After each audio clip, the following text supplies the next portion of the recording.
Hello, this is Kamlesh Ahuja. Ahuja sir की chemistry class. आज वाली क्लास के अंदर हम लिक्विड स्टेट के बारे में डिस्कस करेंगे। तो हम जानते हैं कि लिक्विड के अंदर जो इंटरमोलिकुलर फोर्सेस हैं वो गैसेस से ज़्यादा होते हैं और लिक्विड के मॉलिक्यूल के बीच में इंटरमोलिकुलर डिस्टेंस बहुत कम होती है। इस वजह से लिक्विड के अंदर जो कंप्रेशन है, कंप्रेसिबिलिटी लिक्विड की बहुत कम होती है। यानी लिक्विड पर अगर हम प्रेशर अप्लाई करेंगे तो उसका वॉल्यूम नेग्लिजिबल चेंज होता है। लिक्विड के सरफेस के मॉलिक्यूल्स की काइनेटिक एनर्जी ज्यादा होती है, इस वजह से लिक्विड के सरफेस के मॉलिक्यूल एस्केप होते रहते हैं। तो लिक्विड सरफेस से ओपन सिस्टम में वेपोराइजेशन होता है। लिक्विड का अपना कोई शेप नहीं होता है। लिक्विड को जिस भी शेप वाले सिस्टम में, पोर्ट में हम ट्रांसफर कर देते हैं, वो उस शेप को एक्सेप्ट कर लेता है। तो ये सब कॉमन लिक्विड के प्रॉपर्टीज है जो हम सब जानते हैं। ठीक है, तो intermolecular forces are stronger in liquid state than in gaseous state. Molecules in liquids are so close that there is a very little empty space between them, and under normal condition liquids are denser than gases. ठीक है, liquid have definite volume because molecules do not separate from each other. However, molecules of liquid can move past one another freely, therefore liquid can flow. तो liquid flow भी करता है। अब liquid की जो main कुछ प्रॉपर्टीज हमारे syllabus में है उनको हम डिस्कस करते हैं।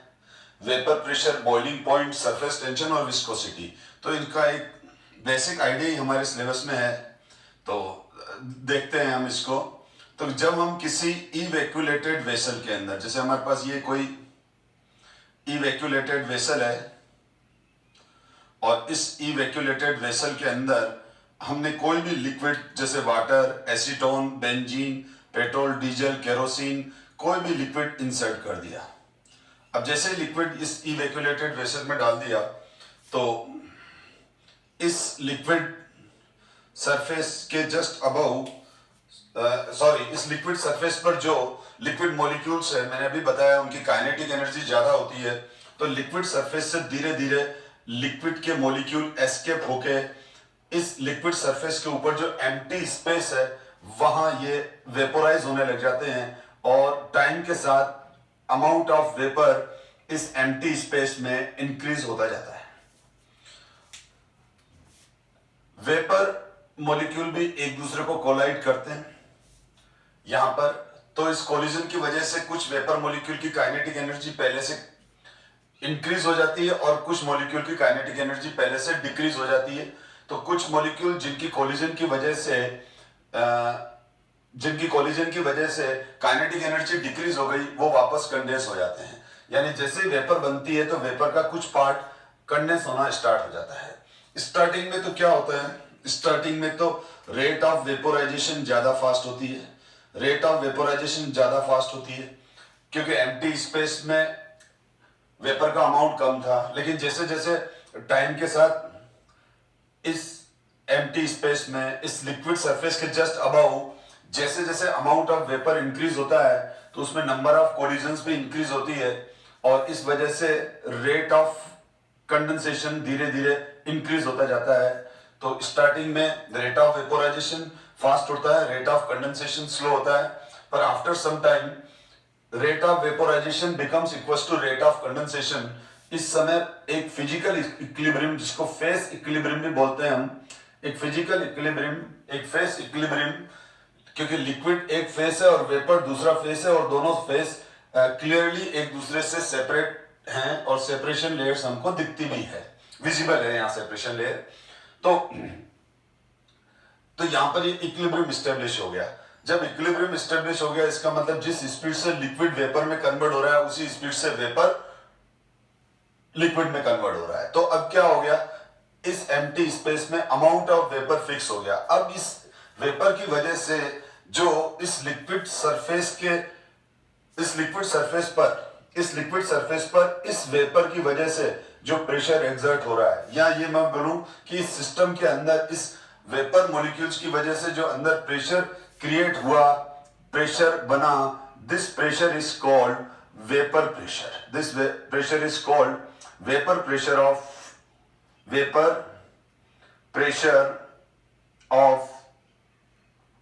given liquid at given temperature पर। और अब क्या हो गया, यहां पर जैसे इक्विलिब्रियम आ गया बेटा, तो इक्विलिब्रियम स्टेब्लिश्ड होते ही अमाउंट ऑफ वेपर इस लिक्विड सरफेस के अबाउ जो ये एम्प्टी स्पेस था, या अमाउंट ऑफ वेपर अब और फर्दर इंक्रीज नहीं होगा, यानी यह मैक्सिमम अमाउंट ऑफ वेपर आ गया। इस वजह से ये सेचुरेशन स्टेट भी आ गई, इसलिए इसको सेचुरेटेड वेपर प्रेशर भी कहते हैं हम। तो मैं रीड कर रहा हूं, an equilibrium is established between liquid phase and vapour phase. Vapour pressure at this stage is known as equilibrium vapour pressure और सेचुरेटेड वेपर प्रेशर। और दूसरा डेफिनेशन यह भी है कि vapour pressure is the pressure exerted by liquid vapor over the liquid surface at given temperature and at equilibrium. This vapor pressure is also called equilibrium vapor pressure or saturated vapor pressure. Now, this vapor pressure depends upon temperature because on increasing temperature, kinetic energy of liquid molecules increase, so liquid molecule more convert into vapour. तो क्या होता है, temperature increase होने से क्या हो जाता है बेटा, टेम्परेचर इंक्रीज होने से ज्यादा से ज्यादा लिक्विड मॉलिक्यूल वेपर में कन्वर्ट होने लगते हैं, और टेम्परेचर इंक्रीज होने से जो ऑलरेडी पहले से प्रेजेंट वेपर मॉलिक्यूल्स हैं उनकी काइनेटिक एनर्जी भी इंक्रीज हो जाती है। तो इस वजह से क्या हो गया, अल्टीमेटली दोनों इफेक्ट, टेम्परेचर इंक्रीज हुआ तो वेपर मॉलिक्यूल्स की काइनेटिक एनर्जी इंक्रीज हुई, वेलोसिटीज इंक्रीज हुई, और प्लस टेम्परेचर इंक्रीज हुआ तो मोर लिक्विड मॉलिक्यूल वेपर में कन्वर्ट होने लग गए। तो इस वजह से प्रेशर, जो किसी भी लिक्विड का जो प्रेशर है वो इंक्रीज हो जाएगा। तो जो पी नॉट है वो directly proportional to temperature and inversely proportional to intermolecular forces. तो यहां पर जो पी नॉट की वैल्यू है वो inversely proportional to intermolecular forces. अब ये जो लिक्विड मॉलिक्यूल्स है, अगर इन लिक्विड मॉलिक्यूल में आपस में इंटरमोलिकुलर फोर्स ज्यादा होंगे तो वेपर कम एस्केप होगी, तो लिक्विड सरफेस के अबाउ अमाउंट ऑफ वेपर कम होगा तो वेपर प्रेशर भी कम होगा। एक एग्जांपल से एक्सप्लेन कर देता हूं मैं। जैसे मेरे पास वेपर प्रेशर, हम 3 डिफरेंट मॉलिक्यूल्स का डिस्कस कर लेते हैं।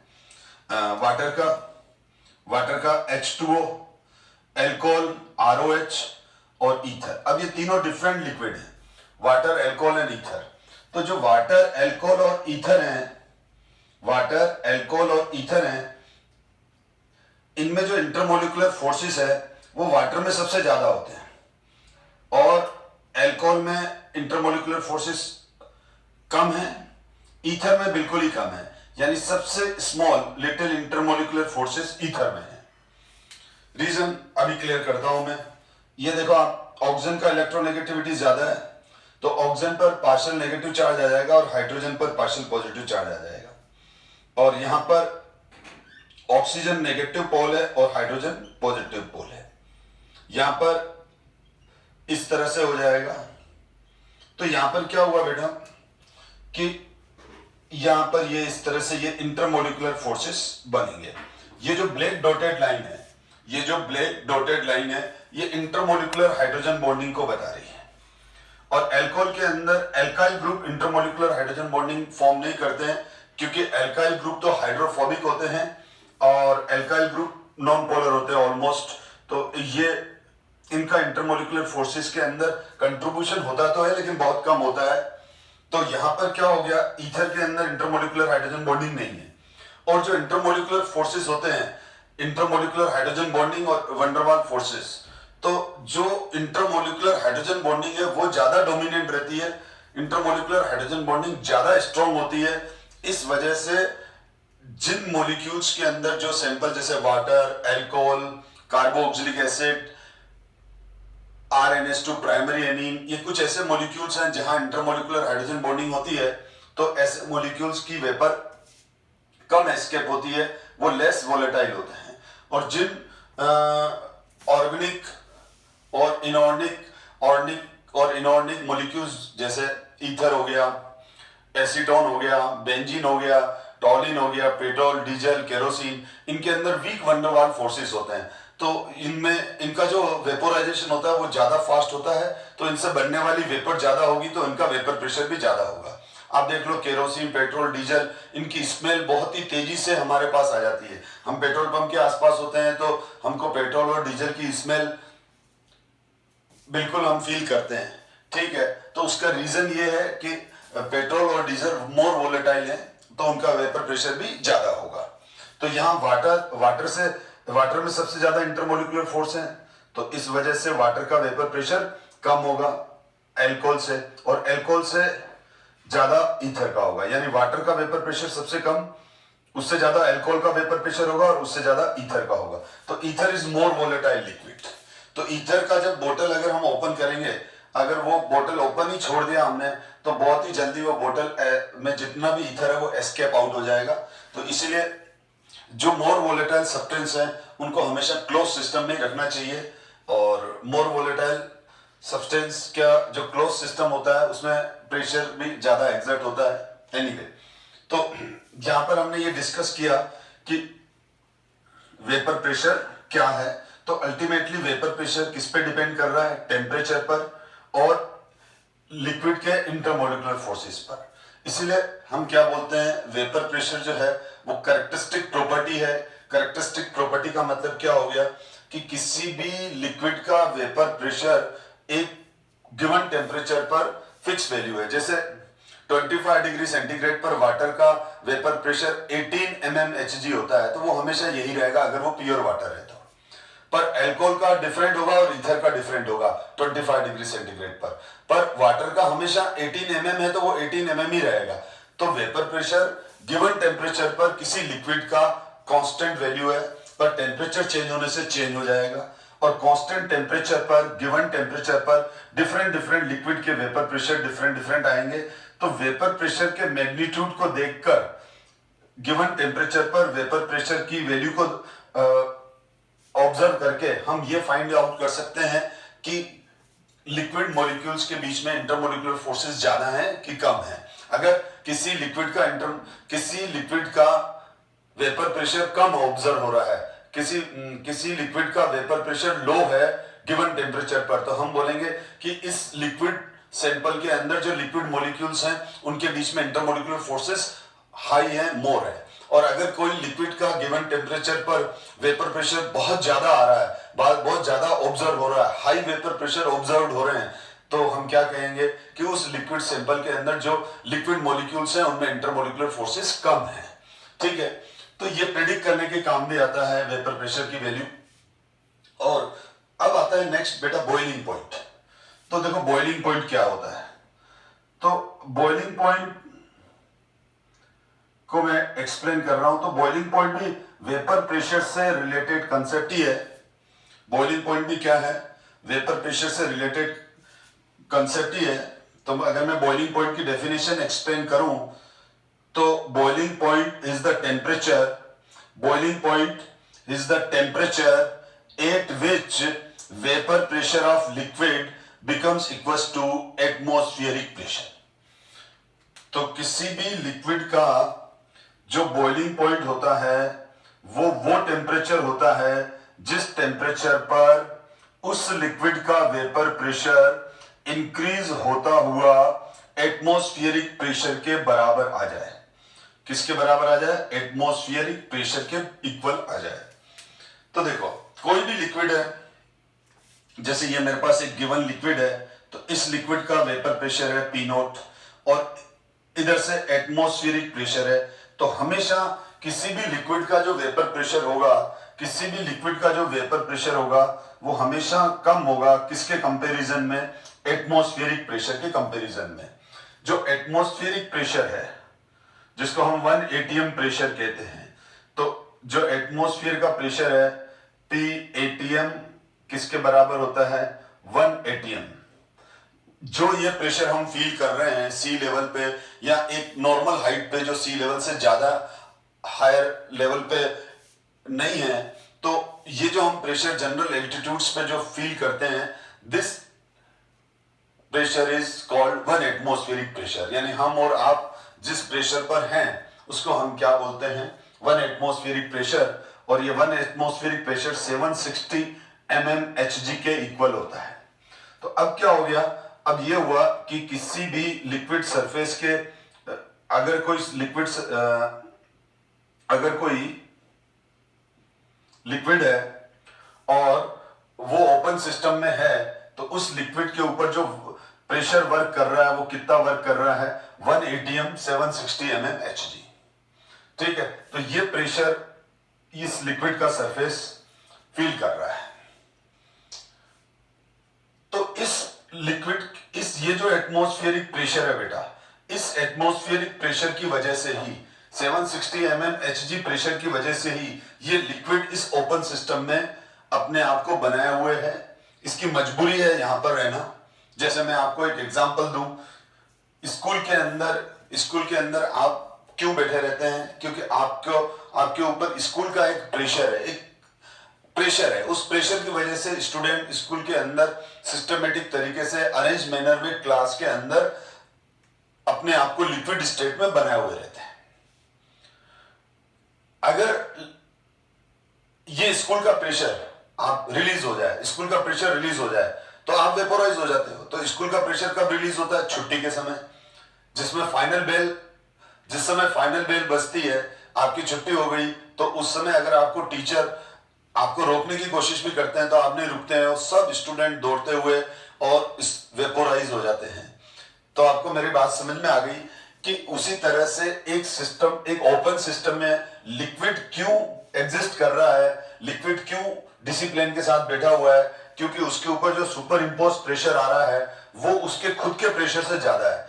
हमेशा आप क्या चाहते हो, छुट्टी हो जाए। जैसे मेरे यहाँ मैं बच्चों को पढ़ा रहा हूँ, ऑफलाइन क्लास ले रहा होता हूँ, ठीक है, सर आज जल्दी छुट्टी कर दो, सर प्लीज सर आज जल्दी छुट्टी कर दो, तो ये आपका प्रेशर है बेटा। लेकिन मैं नहीं मानता हूं, तो इसका मतलब मेरा प्रेशर ज्यादा है और मैंने आपको एक तरह से सप्रेस कर रखा है, इसीलिए आप लिक्विड फॉर्म में है। तो कोई भी लिक्विड जो है, किसी भी लिक्विड के लिए ये कंडीशन होगी कि उसका खुद का वेपर प्रेशर, किसी भी लिक्विड के लिए हमेशा ये कंडीशन होती है कि उसका खुद का वेपर प्रेशर हमेशा कम होता है, लेस होता है, किसके कंपैरिजन में, सुपर इम्पोज एटमॉस्फेरिक प्रेशर के कंपैरिजन में। इसलिए वो एस्केप आउट नहीं हो पाता है पूरी तरह से। ठीक है, थोड़ा बहुत एस्केप होता है, तो आप देखते ही हो क्लास में थोड़े बहुत बच्चे बंक मारते ही हैं। ठीक है, वो लिक्विड की नेचर है और इधर स्टूडेंट की नेचर है, बिल्कुल सेम है। चलो ध्यान दो। अब अगर मैं कहूं कि कोई गैस है, N2 गैस है, तो लिक्विड N2 के बारे में बात करूं मैं, जैसे थोड़ा सा ट्रैक से अलग हो रहा हूं मैं। लिक्विड N2 का जो वेपर प्रेशर है, वो ज्यादा होता है किससे, एटमॉस्फेरिक प्रेशर से। लिक्विड N2 का जो वेपर प्रेशर है वो ज्यादा होता है किससे, एटमॉस्फेरिक प्रेशर से। तो आप लिक्विड N2 को ओपन सिस्टम में रखो, विद इन अ मिनट सारा N2 एस्केप हो जाएगा। जैसे स्कूल का फाइनल रिंग, जब फाइनल बेल रिंग हुआ, यानी छुट्टी की बेल बज गई, तो उस समय कैसे तेजी से स्टूडेंट स्प्रेड हो जाते हैं। उस समय हमारा प्रेशर कोई काम नहीं करता है, क्योंकि आपका प्रेशर हमारे प्रेशर से बढ़ गया। सर छुट्टी हो गई, हमको कोई नहीं रोक सकता, हम रोकना चाहेंगे तो भी नहीं रुक पाओगे, मतलब आपका प्रेशर ज्यादा हो गया हमारे प्रेशर से, इसलिए आप एस्केप हो जाते हो।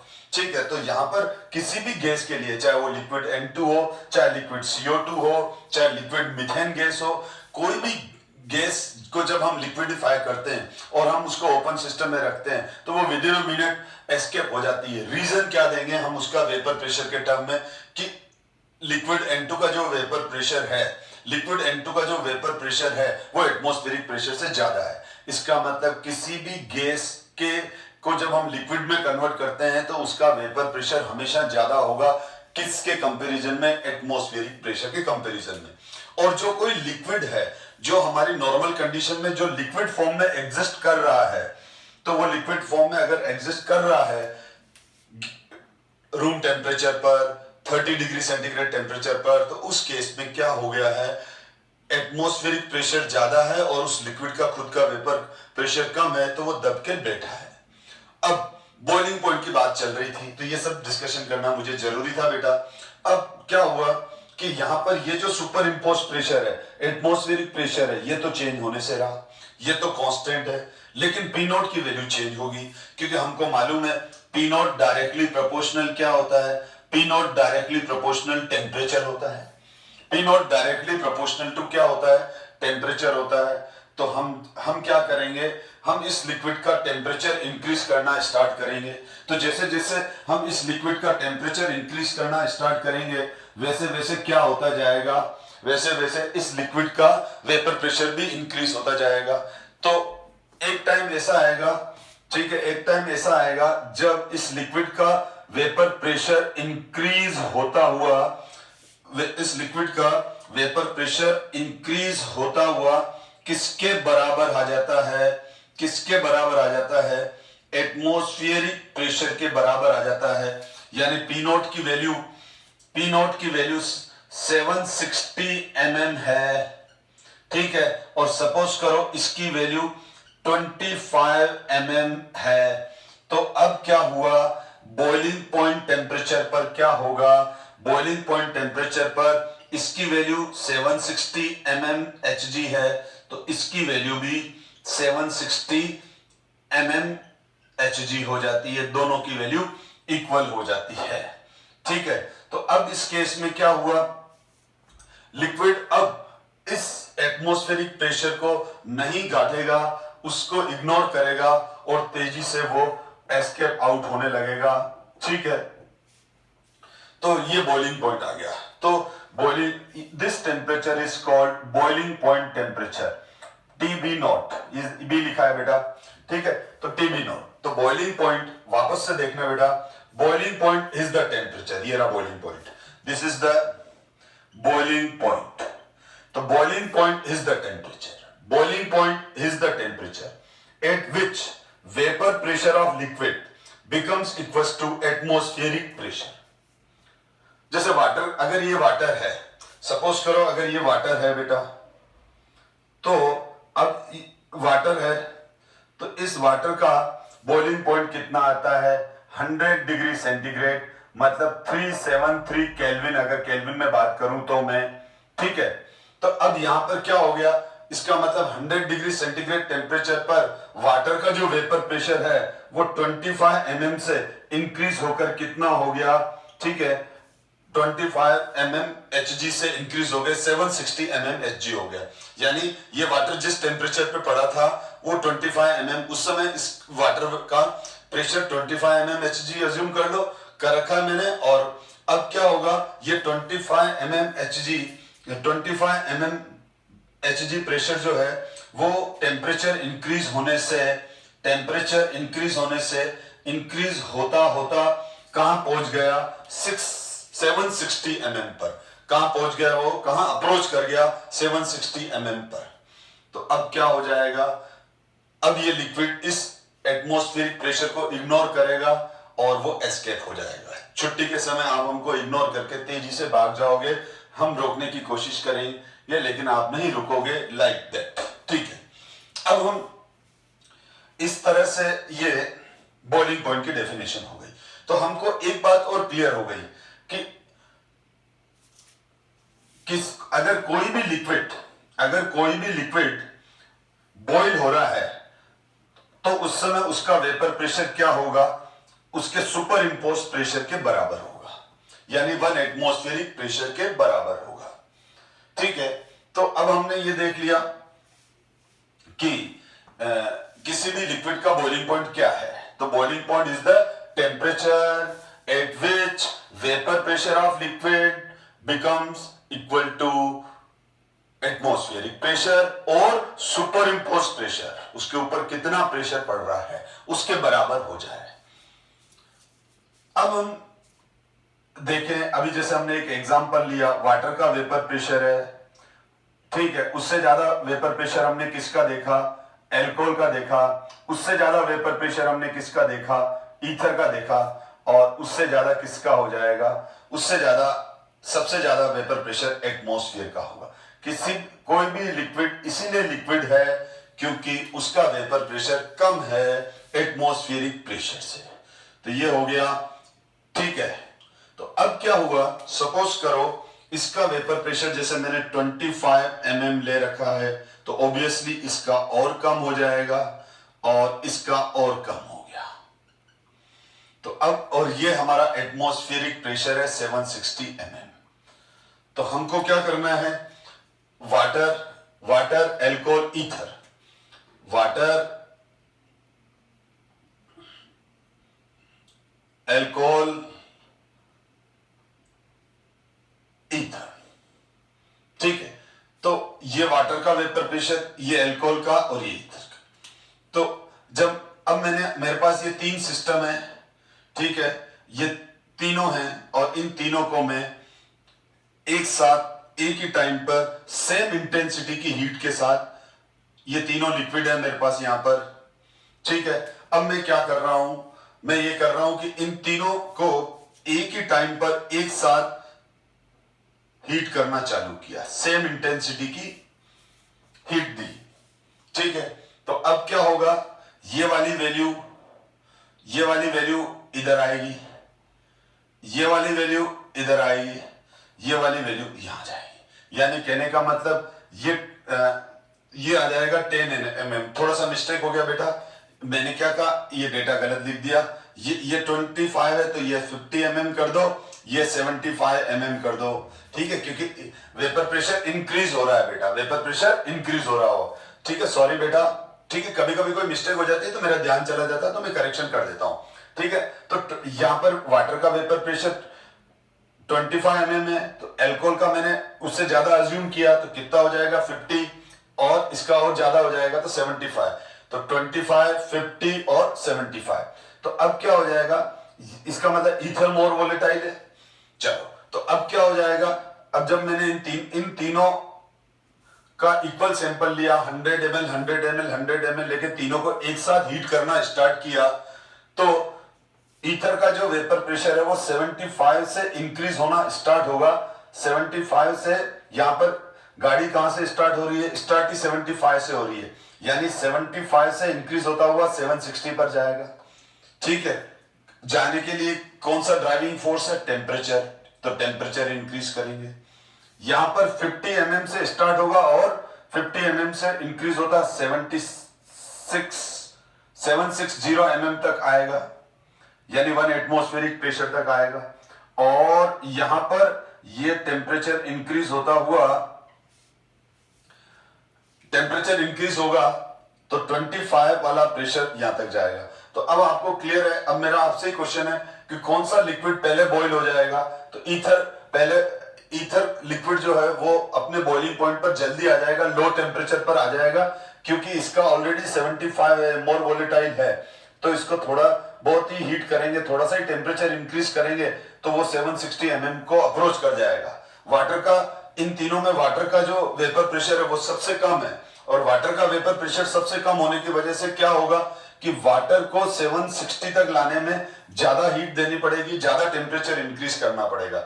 इस वजह से जो हमारा वाटर का जो बॉइलिंग पॉइंट है वो मुझे याद है 100 डिग्री सेंटीग्रेड है, इसका 78 डिग्री सेंटीग्रेड है, और इसका याद तो नहीं है पर बिलो 50 डिग्री सेंटीग्रेड होता है, बिलो 50 डिग्री सेंटीग्रेड होता है ईथर का, ठीक है। तो इसका मतलब क्या हो गया, बॉइलिंग पॉइंट जो है हमारे पास, जो एक नया कंसेप्ट आ गया कि जो बॉइलिंग पॉइंट है, boiling point is inversely proportional to vapour pressure, यानी जिस लिक्विड का वेपर प्रेशर जितना कम होगा, ठीक है, जिस लिक्विड का वेपर प्रेशर जितना कम होगा उसका बॉइलिंग पॉइंट उतना ज्यादा हो जाएगा। जैसे वाटर का 100 डिग्री है, एल्कोहल का 78 डिग्री है, और ईथर का बिलो 50 डिग्री सेंटीग्रेड होता है।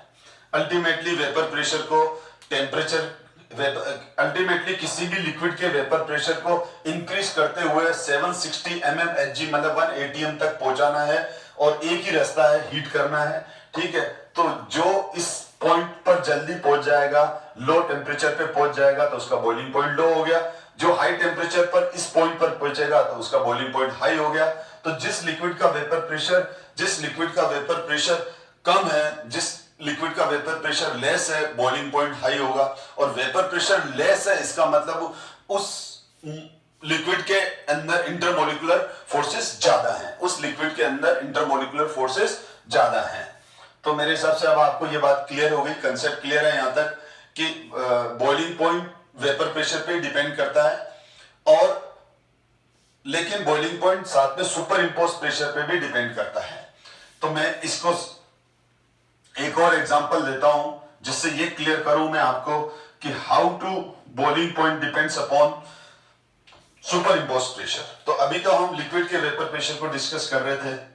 तो जैसे मेरे पास ये दो लिक्विड के सैंपल हैं, वाटर ही ले लेता हूं, वाटर बेस्ड एग्जांपल रहता है, ठीक है। तो एक वाटर तो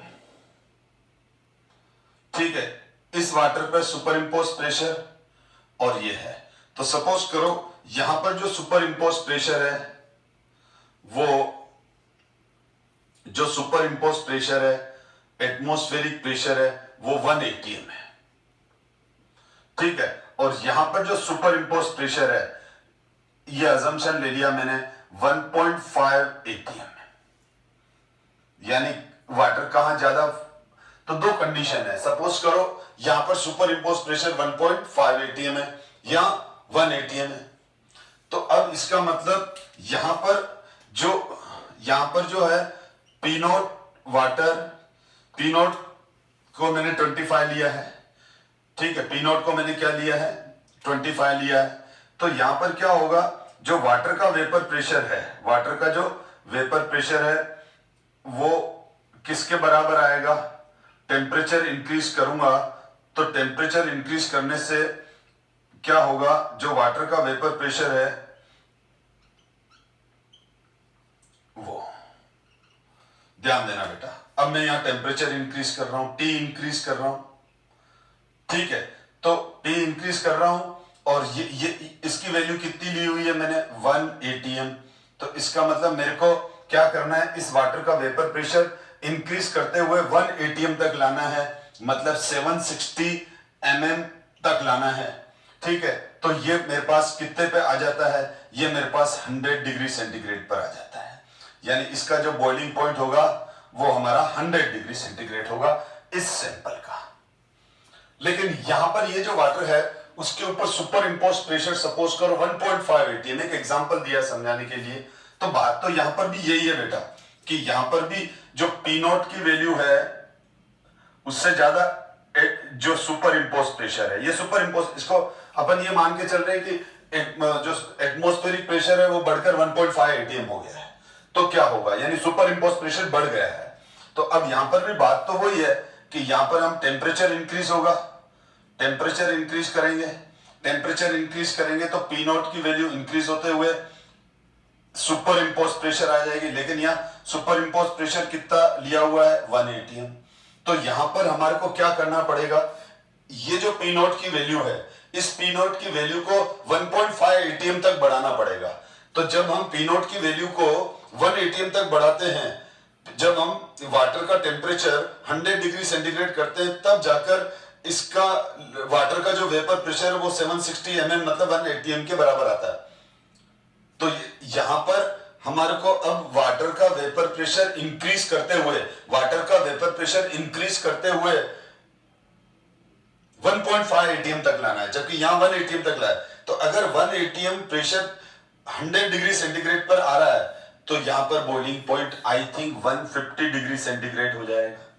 तो यहां पर बॉइलिंग पॉइंट क्या हो गया, 100 डिग्री नहीं है, 150 डिग्री सेंटीग्रेड है। क्यों, क्योंकि वेपर प्रेशर का डेफिनेशन, सॉरी बॉइलिंग पॉइंट का डेफिनेशन ये है कि temperature at which vapour pressure of liquid becomes equal to atmospheric pressure. अगर एटमॉस्फेरिक प्रेशर 1.5 atm हो या हो जाए तो उस केस में क्या हो जाएगा, वाटर के वेपर प्रेशर को 1.5 atm तक बढ़ाना पड़ेगा, यानी इससे 1.5 टाइम ज्यादा बढ़ाना पड़ेगा। तो 100 डिग्री सेंटीग्रेड पर अगर वाटर का वेपर प्रेशर 1 atm आता है तो 1.5 atm आने के लिए 150 डिग्री सेंटीग्रेड आ जाएगा। इसका मतलब ये हुआ कि सुपर इम्पोज प्रेशर चेंज होने से भी, सुपर इम्पोज प्रेशर चेंज होने से भी बॉइलिंग पॉइंट चेंज होता है। सुपर इम्पोज प्रेशर अगर रिड्यूस हो गया तो बॉइलिंग पॉइंट भी रिड्यूस हो जाएगा। सपोज करो 1 atm की जगह 0.8 atm हो जाए, चलो अगर वेपर प्रेशर कितना हो जाए, 0.8 atm हो जाए, तब अब हमको यहाँ टेम्परेचर इंक्रीज करके कितना लाना पड़ेगा, 0.8। तो हमको 1 atm प्रेशर, वाटर का वेपर प्रेशर 1 atm तक पहुंचाने के लिए 100 डिग्री टेम्परेचर चाहिए। तो 0.8 एटीएम के लिए 80 डिग्री सेंटीग्रेड टेम्परेचर चाहिए, यानी वाटर 80 डिग्री सेंटीग्रेड पर बॉईल होने लग जाएगा एटमॉस्फेरिक प्रेशर जब 0.8 हो जाए। तो जो हायर एल्टीट्यूड्स हैं वहां पर हायर एल्टीट्यूड पर जो एटमॉस्फेरिक प्रेशर होता है वो कम होता है, इसीलिए हायर एल्टीट्यूड पर जो किसी भी लिक्विड का जो बॉइलिंग ओरिजिनल या नॉर्मल बॉइलिंग पॉइंट होता है उससे उसकी वैल्यू कम आती है। हायर एल्टीट्यूड पे वाटर 100 डिग्री पे बॉईल नहीं होता है, लेस देन 100 डिग्री पे बॉईल होता है। इसका मतलब क्या हो गया, एक रिलेशन आ गया कि boiling point is inversely proportional to vapour pressure and directly proportional to super impose pressure, जो उसके ऊपर सुपर इम्पोज प्रेशर है। सुपर इम्पोज प्रेशर जितना ज्यादा होगा बॉइलिंग पॉइंट बढ़ जाएगा। तो इसी वजह से जब हम कुकिंग प्रेशर कुकर में करते हैं तो वो कुकिंग हाई टेम्परेचर पर होता है और वो जल्दी हो जाता है। और आगे बढ़ते हैं। देखो ये सारे कंसेप्ट क्लियर हो गए आपके, तो मैं थोड़ा सा रीडिंग कर लेता हूं। The temperature at which vapor pressure of liquid is equal to the external pressure is called boiling point temperature at that pressure। ठीक है, at 1 atm pressure boiling point temperature is called normal boiling point। if pressure is 1 bar then the boiling point is called standard boiling point। तो आपको normal boiling point और standard boiling point में difference समझ में आना चाहिए।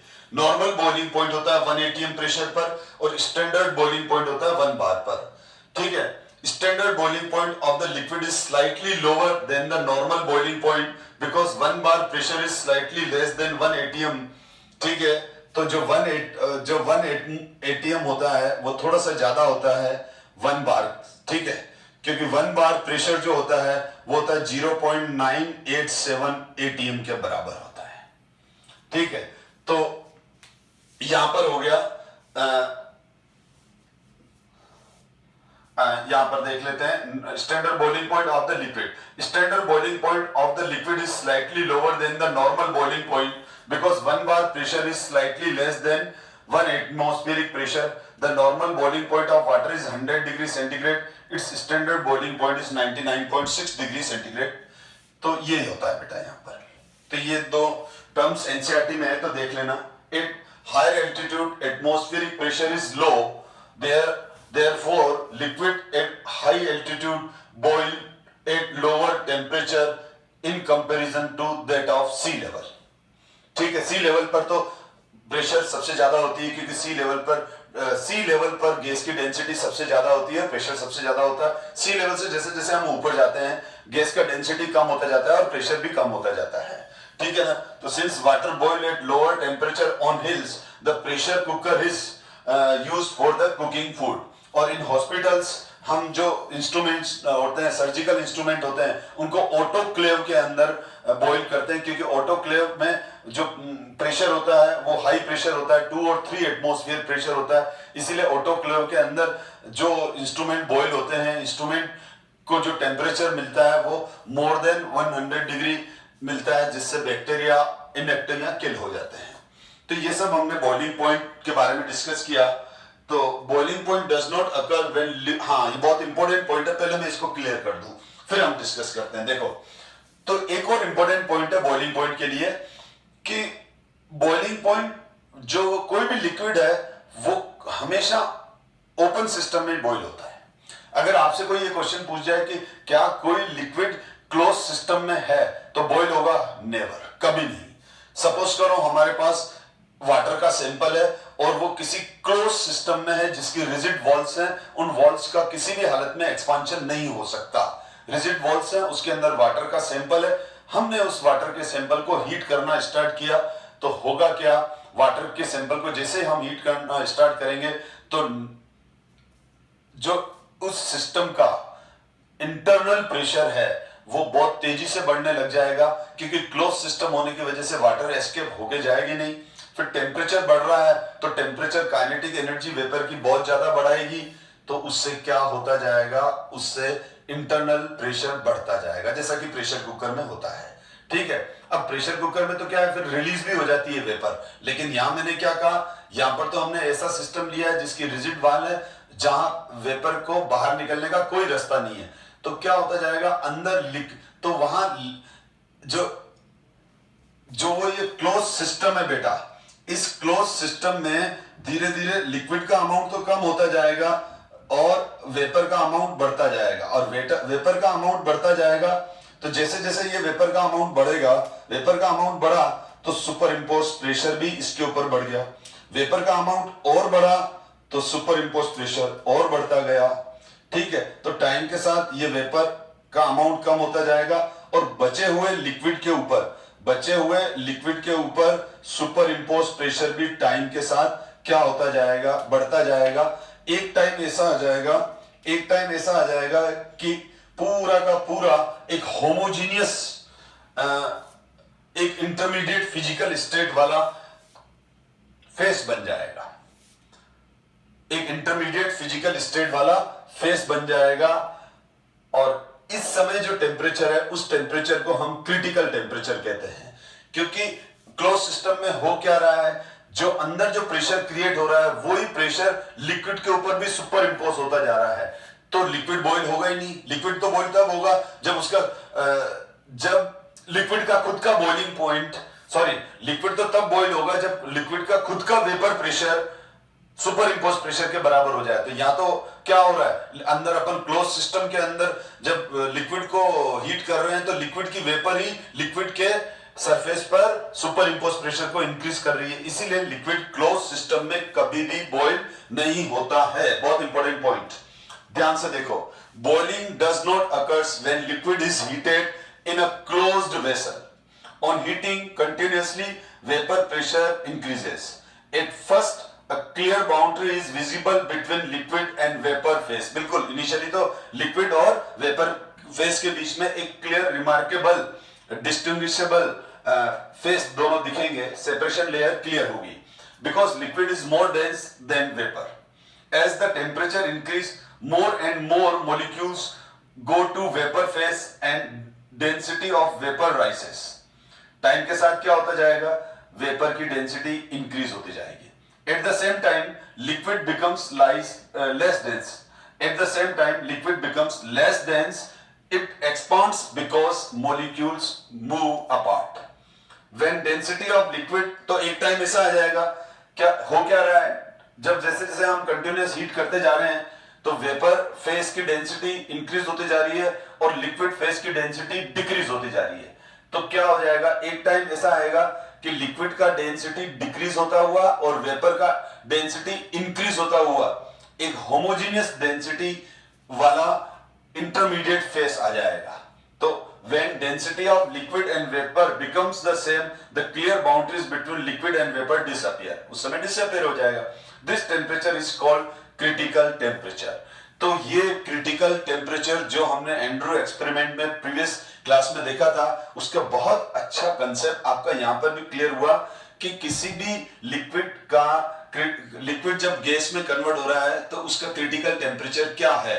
Critical temperature वो है जब क्लोज सिस्टम के अंदर हम तब तक हीट करें जब तक लिक्विड और वेपर के जो फेस डिस्टिंग्विशेबल है, लिक्विड और वेपर के बीच में जो सेपरेशन लेयर है वो डिसअपियर हो जाए। ठीक है, यानी ये व्हेन क्रिटिकल टेम्परेचर कौन सा टेम्परेचर होता है, तो ये भी डेफिनेशन दे सकते हैं हम, when density of liquid and vapours becomes the same.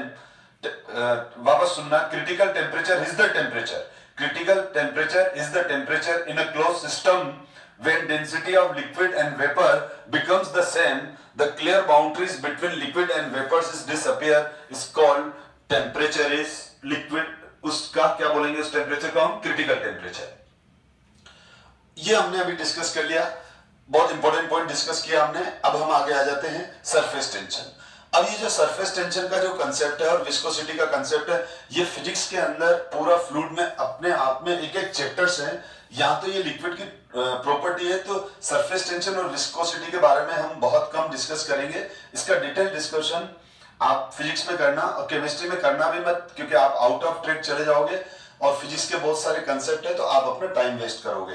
ठीक है, फिजिक्स के अंदर आप इसको डिटेल में पढ़ने वाले हो। तो सरफेस टेंशन का कंसेप्ट क्या, बेसिक कंसेप्ट तो हम यहाँ क्लियर कर लेते हैं। तो एक्चुअल में क्या होता है कि लिक्विड मॉलिक्यूल्स के बीच में इंटरमॉलिक्यूलर फोर्सेस हैं और वो गैस के कंपैरिजन में तो बहुत ज्यादा इफेक्टिव हैं।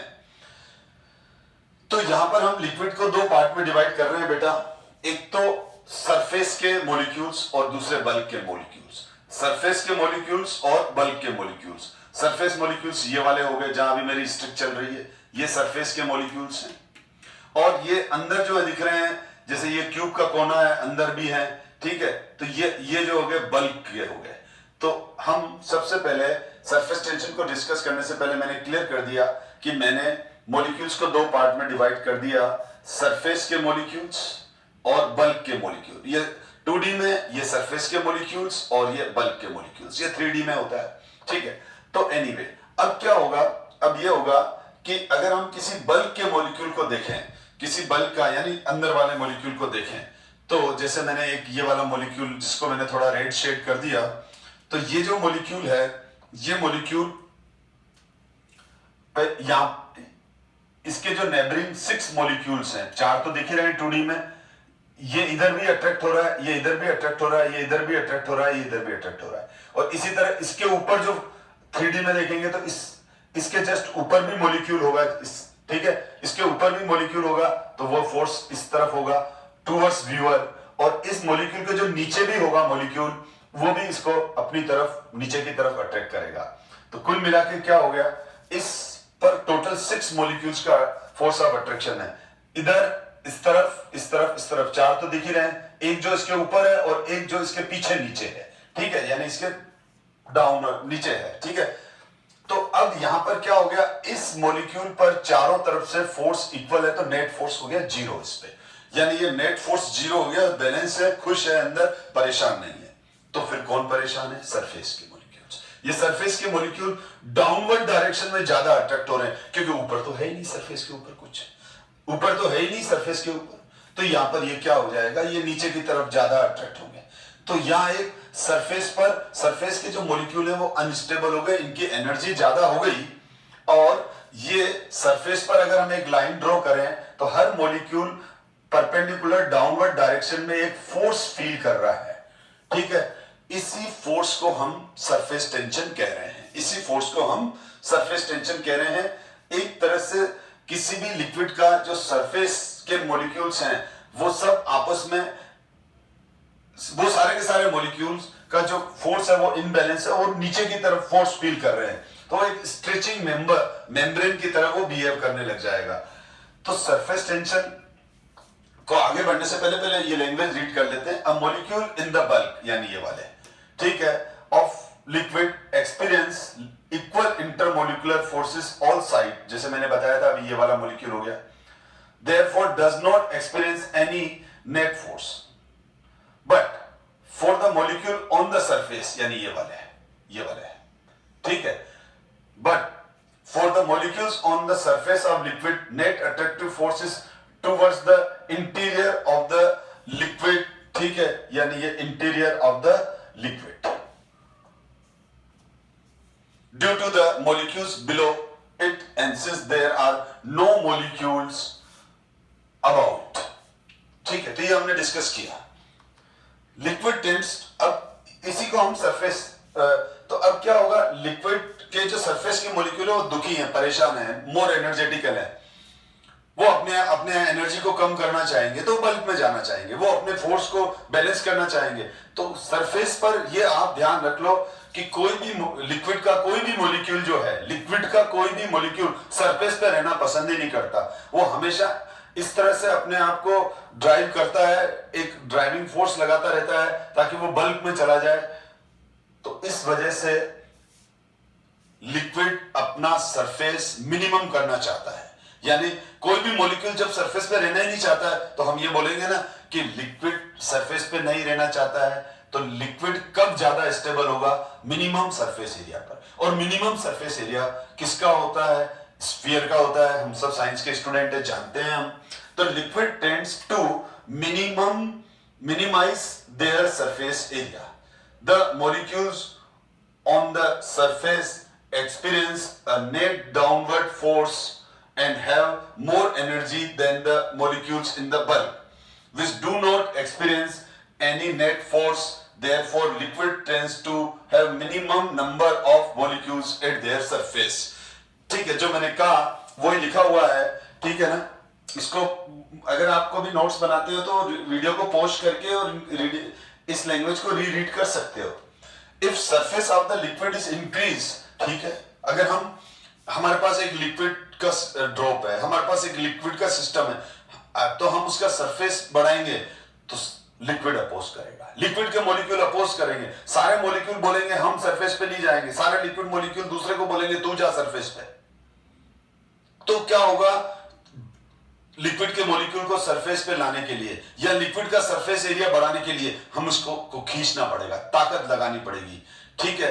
तो क्या होगा, if surface of the liquid is increase by pulling a molecule from the bulk, attractive force will have to be overcome.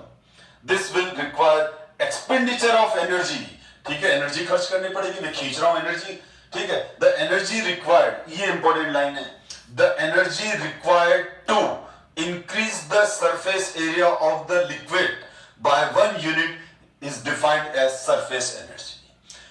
अगर आपको एग्जाम में 1 मार्क का क्वेश्चन आ जाता है बहुत बार, what you mean by surface energy, तो सीधा हमको टू द पॉइंट आंसर लिखना है, the energy required to increase the surface area of the liquid by 1 unit is defined as surface energy.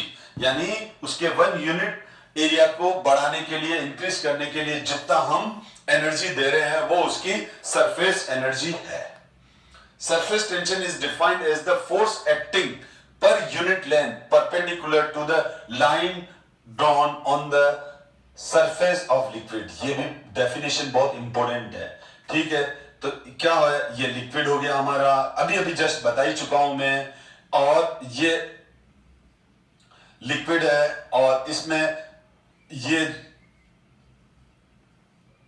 हो गए हमारे सरफेस के।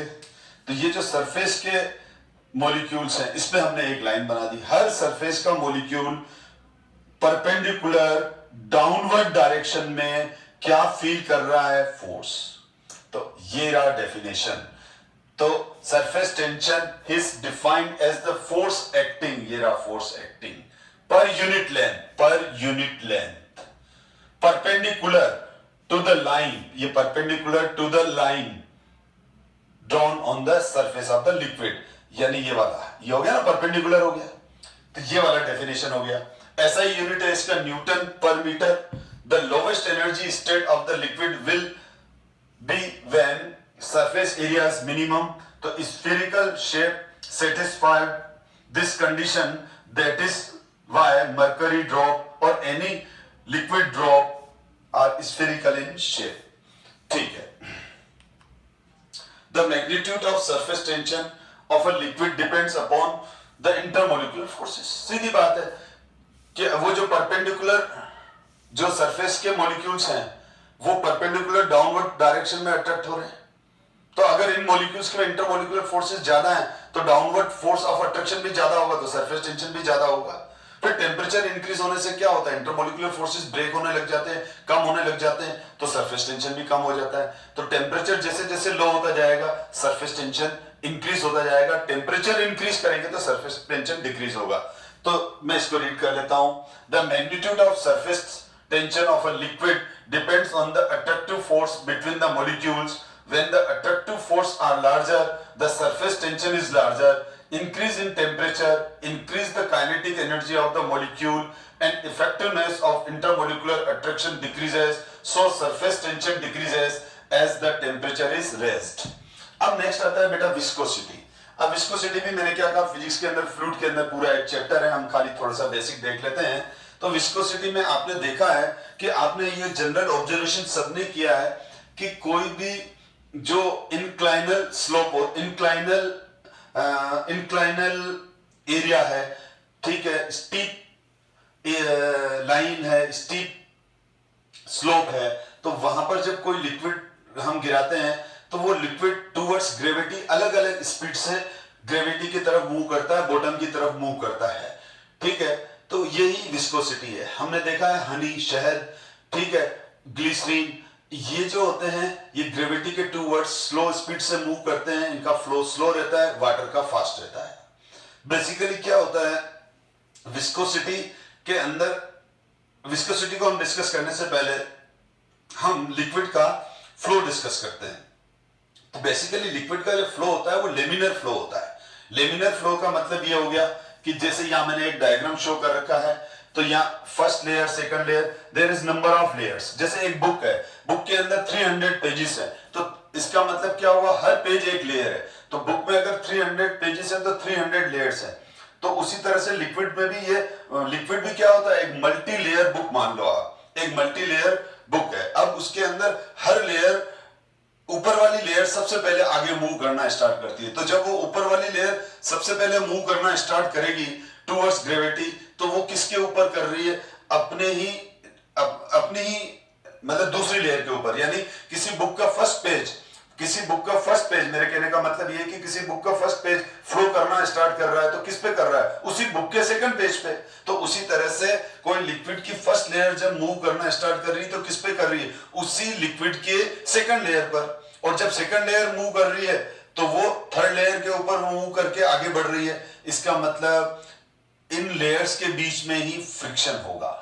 इन लेयर्स के बीच में अगर इंटरमोलिकुलर फोर्सेस ज्यादा हैं, फ्रिक्शन ज्यादा है, तो ये फ्लो स्लो हो जाएगा। फ्रिक्शन कम है, इंटरमोलिकुलर फोर्सेस कम है, तो ये फ्लो फास्ट हो जाएगा। तो viscosity is one of the characteristic property of liquid. Viscosity is a measure of resistance to flow which arise due to the internal friction between layer of fluids as they slip past one another. मैंने book का बहुत बढ़िया example दे दिया कि 300 page वाली book है, book का first page अगर फ्लो कर रहा है तो किस पे कर रहा है, सेकंड लेयर पे। और सबसे पहले फर्स्ट लेयर मूव करना स्टार्ट करेगी ग्रेविटी के टूवर्ड्स, फिर सेकंड, फिर थर्ड और फिर फोर्थ, और हर लेयर अपने ही लोअर लेयर के ऊपर मूव करके आगे जा रही है, स्लिप हो रही है। Strong intermolecular forces between molecules hold them together and resist movement of layer past one another.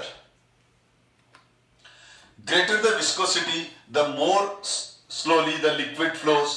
Hydrogen bonding and van der Waals forces are strong enough to cause high viscosity. यानी intermolecular forces जो hydrogen bonding है और van der Waals forces है, ठीक है। ये बात अलग है कि अगर किसी में हाइड्रोजन बॉन्डिंग है तो उसकी विस्कोसिटी ज्यादा हो जाएगी। जितनी ज्यादा इंटरमोलिकुलर हाइड्रोजन बॉन्डिंग होगी, विस्कोसिटी उतनी ज्यादा हो जाएगी। Glass is an extremely viscous liquid. It is so viscous that many of its property resemble to solid. Glass, ध्यान रखना, ग्लास सॉलिड नहीं है, ग्लास एमोर्फस सॉलिड है। एमोर्फस सॉलिड किसको बोलते हैं, सुपर कूल लिक्विड को, या highly viscous solid, highly viscous liquids को। ग्लास एमोर्फस सॉलिड है, ग्लास हाईली विस्कस फ्लूइड है, ठीक है। तो glass is an extremely viscous liquid. It is so viscous that many of its properties resemble to solids. However, property of flow of glass can be experienced by measuring the thickness of window of old building. Old building जो 200 साल पुरानी हो, ठीक है, 100 year old हो, और उसके अंदर जो inclinals ग्लास लगे हुए हैं, उन इंक्लाइनल ग्लास की जो थिकनेस है वो ऊपर टॉप की तरफ तो कम होती है और बॉटम की तरफ ज्यादा हो जाती है। ऐसा नहीं है कि वो पुराने जमाने के ग्लास हैं तो उनमें यूनिफॉर्म थिकनेस नहीं बनाई गई थी, यूनिफॉर्म थिकनेस ही बनाई गई थी। लेकिन टाइम के साथ क्या होता है, ग्लास के जो मॉलिक्यूल्स होते हैं वो इनफाइनाइटली स्मॉल स्पीड के साथ टू ग्रेविटी मूव करते हैं। इसलिए मॉन्यूमेंट्स के अंदर जो ग्लास विंडोज में जो ग्लास लगे हुए हैं, उन इंक्लाइनल ग्लास लगे हुए हैं, उनकी थिकनेस यूनिफॉर्म नहीं होती है, बॉटम की तरफ उनकी थिकनेस ज्यादा हो जाती है due to flow of glass particle to gravity. यानी ये जो ऑब्जर्वेशन है, ये जो प्रॉपर्टी है, वो ग्लास के लिक्विड होने को सपोर्ट करती है। This becomes thicker at the bottom than at the top. Viscosity of liquids decrease as the temperature rises because at high temperature molecules have high kinetic energy and can overcome the intermolecular forces to slip past one another between the layers. तो हमने ये viscosity के बारे में discuss किया और आपने देखा भी है ग्लास के जो एजेस होते हैं, आप ग्लास को जब हम हीट करते हैं तो उसके एजेस राउंड होने लग जाते हैं। तो वही है कि ग्लास भी, अगर ग्लास लिक्विड है, इसीलिए ग्लास को जब हम हीट करते हैं तो वो अपना सरफेस एरिया कम करने के लिए वो अपने एजिस को राउंड करने लग जाता है, इसलिए वो उसके जो शार्पनेस होती है हीट करने से क्या हो जाता है, ग्लास के जो एजिस होती है वो राउंड हो जाती है और उनकी शार्पनेस खत्म हो जाती है, और इसको हम बोलते हैं पॉलिशिंग ऑफ ग्लास। ठीक है, खैर अब हम नेक्स्ट क्लास में आगे डिस्कस करेंगे। Thank you so much my dear student.